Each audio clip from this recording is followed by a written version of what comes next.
Quick add-on to the Snake Eyes review I did a couple of days ago, and thank you to everybody who commented that the suppressor does fit on the Uzi. It didn't have that weird little mushroom peg like the pistol does. Figure. So now I know that, you know that, and knowing's half the...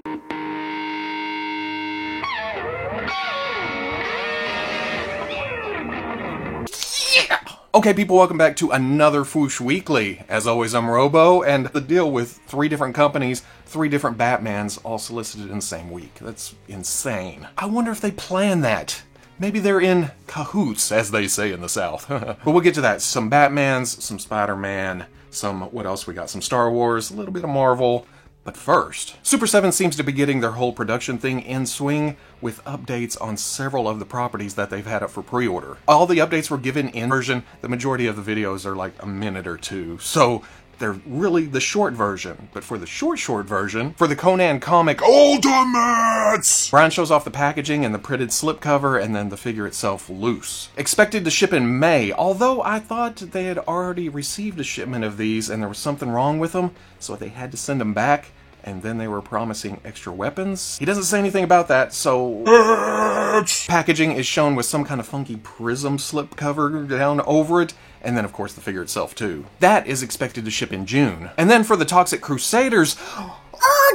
Okay, you're sick of that, I'm sick of that. Let's just move on. Ultimate Toxie, there is the slimy clear slipcover. That's expected to ship in May. Ren and Stimpy are still in the prototyping stages, so there's a little bit to go, but he does show off the figures, the swappable functions, and then the package, which is twice the size of Masters of the Universe Classics box. They're hoping for that to ship in June. The Teenage Mutant Ninja Turtles Ultimates Series 1 video takes a little bit longer because he goes through each of the 4 figures. But they're still looking awesome, and they are expected to ship in June. Super 7 also posted this nifty picture of Splinter sitting on the floor, playing with a baby turtle. And if nothing else, this shows off the range in the legs. So if the final figure can actually do this, is that Splinter's tunic is now cloth goods instead of the rubbery material it was originally solicited with. There's also an elastic belt with a different type buckle.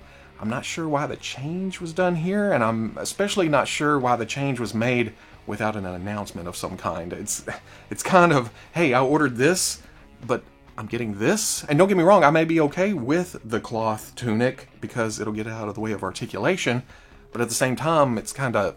or better yet, how about Mumm-Ra, who comes with both options? Can we get that with Splinter? But like I talked about recently, once Super 7 gets up and running, yes, it's been a while since we've pre-ordered some of this stuff, but once the factories start pumping out, it should be a monthly basis. Hopefully this all works out. I'm just a dude talking about toys. The Walgreens exclusive Marvel Legends Iron Man 2020 is now shipping in Canada from EB Games. I'm jealous. I'm ready for this figure, but I can't say much because I know there's a lot of countries out there that don't have access to some of the same exclusives that the US has. So I have no room to talk. I'm just going to shut my ass up and say, congratulations, Canada. You enjoy the hell out of those figures. We'll get ours eventually, and then we'll all be happy.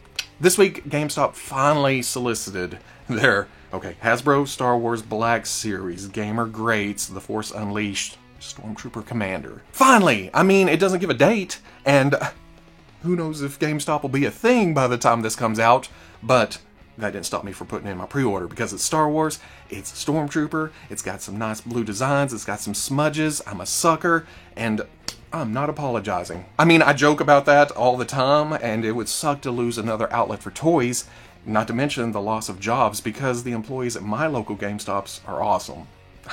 You know, but I think just this morning GameStop announced that they're going to close another 300 stores permanently. Who knows where this is going? And they haven't even officially shown the Shadow Trooper that's rumored to be there. Either way, I gotta calls them as I sees them. Sticking with Star Wars, but moving over to SH Figuarts, this picture's been floating around the social media. The child, the asset if you're nasty. Mando seems to have the same slightly small head that the first release has. Not that we have them in hand yet, we only seen promotional pictures, but the helmet looks a little bit small, almost like a human head couldn't fit in there, but damn it, he looks good all shined up in his Sunday go-to-meetings. And then the child actually has a soft goods robe, so you gotta wonder how much articulation SH Figuarts is stuffing up under there. And with it being a Figuarts release and a single release, is it gonna come with the crib, the floating thing, the egg?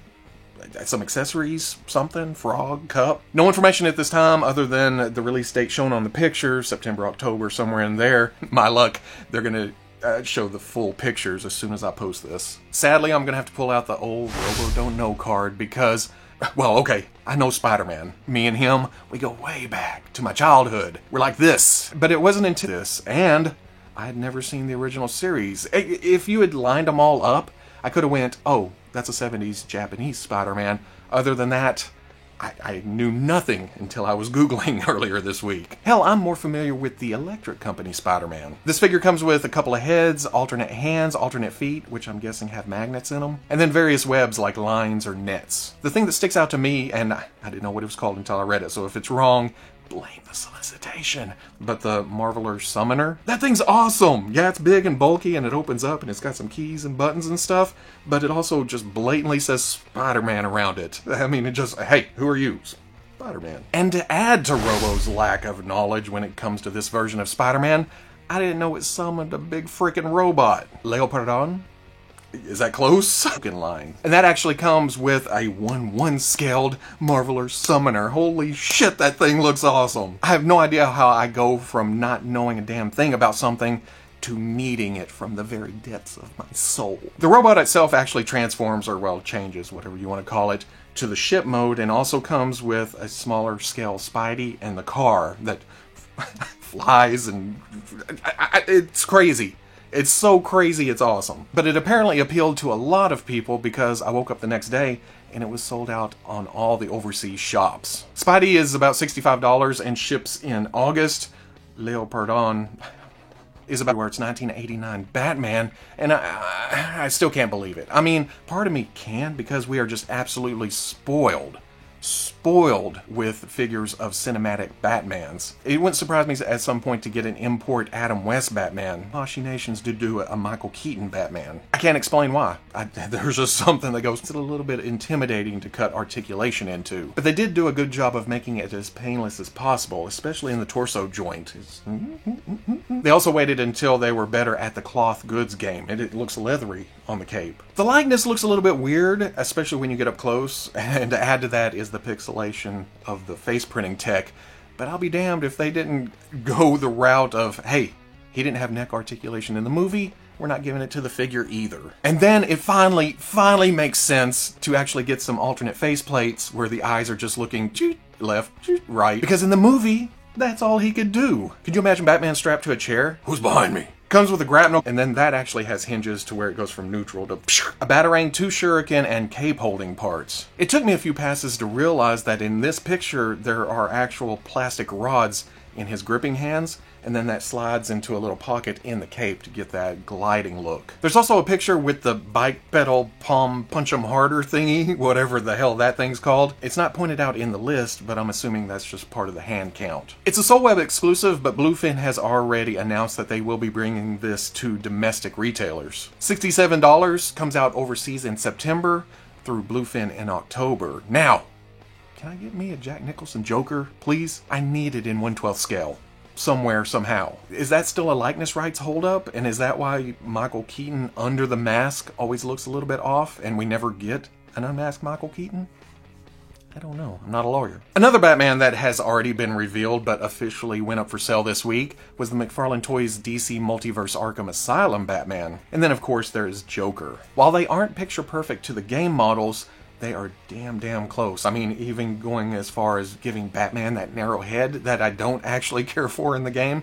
But, hey, that's what it looked like. And Joker's a little bit off, but he does come with the chomping teeth, and he looks good enough for me to put it on my shelf. Not like anybody's surprised at that. $20 a piece, set to come out in May. Gimme. You sick of Batman yet? Eh? Okay, yeah, never. Especially when it's a variation of the beautiful-looking Medicom Mafex Hush Batman. Now, not a huge surprise, we've seen this at a couple of shows, but to see official solicitation pictures... The first version is blue and gray, this one is black and gray. Not a huge difference. It's good to give options to the customer base, but for someone like me, it's like, oh, now I need 2 of them. But the kicker of this is the Mafex DC line, at least comic style, has not even started yet. The blue and gray Batman is set for April, which I'm sure that'll get pushed back a month or two.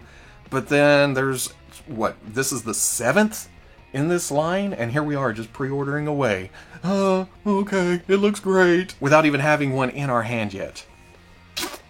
The black version, like I said, is just a color variation from the first one. It comes with all the same accessories, except it does not include the unmasked Bruce Wayne head. Instead, it comes with a gargoyle base, which is kick-ass. An awesome addition if you're getting both, but if you're trying to pick and choose between the two, it makes it a slightly harder decision. $70, January 2021, which I'm guessing is going to be March or April of 2021. Plenty of time to get your decision made there. And then Medicom also solicited a Mafex LeBron James. I think I mentioned this when the Mafex Michael Jordan was revealed, but I know nothing about sports. I recognize these names, but most of the time I couldn't tell you what team they play for. I don't know the name of these shoes, which they decided to put in a close-up picture, or if they're important or not, or if this basketball has the wrong writing on it. I say all this because that's the kind of comments I got on the Michael Jordan one, and I'm just like, shoes and a ball? But at the same time, we all have our different passions. If you like sports, that's cool. My passion gravitates more towards superheroes, space shoot-em-ups, and little plastic people. I ain't throwing no stones. But much like Mafex Batman and the DC line, Medicom continues to solicit figures that have cloth goods clothing, when we haven't had any experience with any of their figures with cloth goods. Like Michael Jordan, or Chucky, or the Spider-Verse Miles and Peter. It's going to be interesting. Much like I said about Super 7, Medicom's been soliciting a lot of stuff and putting pre-orders way out, but once they start hitting, hopefully, we're still waiting for a couple from January, hopefully things will get rolling, we can get some figures in hand, and then start making actual decisions. $80, the soft goods ones are a little bit higher than the regular figures, and it comes out December 2020. And to send us into the weekend with big old smiles on our faces, Hasbro, just this morning, revealed their G.I. Joe Classified Series Destro. After I got to fondle Snake Eyes this week, taking away any worry I had about this line, Hasbro comes along and just hits me right in the nostalgia. While people do have problems with Scarlet and Roadblock and even Duke for straying too far away from those original looks, Destro brings it back around with a perfect mesh of classic and modern. And much like Snake Eyes, Destro has a lot more going on here than your first glance leads you to believe. What could have been a boring black suit, they've added some detail to, and then brought in silver where you wouldn't expect it, all to tie it into the mask itself. Carries that motif over the whole body. The holster may be a little bit bulky, but hey, that's the aesthetic of this line, and it does look like it's easily removable, so if you don't like it, do away with it. But that red blends into the red of the rockets on the wrist. Yes, it's got the rockets on the wrist. That is awesome. The red of the gem, and then the red of the collar, which until this morning, I didn't even realize that was part of the Cobra logo. The packaging art really hits that home for me because, I mean, it's just blatantly... I love this. I need a print of this, much like the Transformers Earthrise/Siege side panels. Yeah, plaster the wall with those. Comes with a gold pistol, comes with a laser-looking rifle, and then an opening briefcase. J10! Oh, you sound like Battleship! Anyway, Destro does a fantastic job of modernizing that classic design while keeping most of those elements intact. I mean, what else is there to say? Even stripping the colors away and looking at it, you think, oh, yep, that's Destro. Snake Eyes got my motor running enough to make me like the other Joes even more, although I have resigned myself to repainting those when I get them. But Destro slams that gas pedal to the floor, and I'm ready to just stick my head out the window and bask in the G.I. Joe wind. I don't know where I'm going with this. $20 and scheduled for June. You can head over to Dorkside Toys, put a pre-order in for either the single, the case, or a set. There is one more figure to reveal in Series 1, which is rumored to be Snake Eyes, but things can change, or they can change something up with Snake Eyes. Is it going to be different? I don't know, but I'm ready for G.I. Joe. And that's it for this week. I feel like I've been rambling for a while. But hey, nothing wrong with a lot of toy news. Nothing at all. If you're interested in seeing any of these pictures close up, or links to pre-orders, more information, I'll be posting all of that on the Foosh front page on Saturday at noon. And if you enjoyed this Foosh Weekly, comment, like, subscribe, or whatever the platform you're watching this on allows. Much love to the Plus. If you're interested in free action figures, and well, who's not, Dorkside Toys is running a weekly promotion. So patreon.com. But wherever you may be watching this, I'll always catch you on the Fwoosh. You know, even though I got the deluxe snake eyes, I wouldn't even be mad if they put them in wave 1, because I need one for, you know, the kitchen, one for the bedroom, one for the toy room, one for my desk, one in here, one in the car, one to give to people and say, hey, you ever had a good action figure? Ba-bam!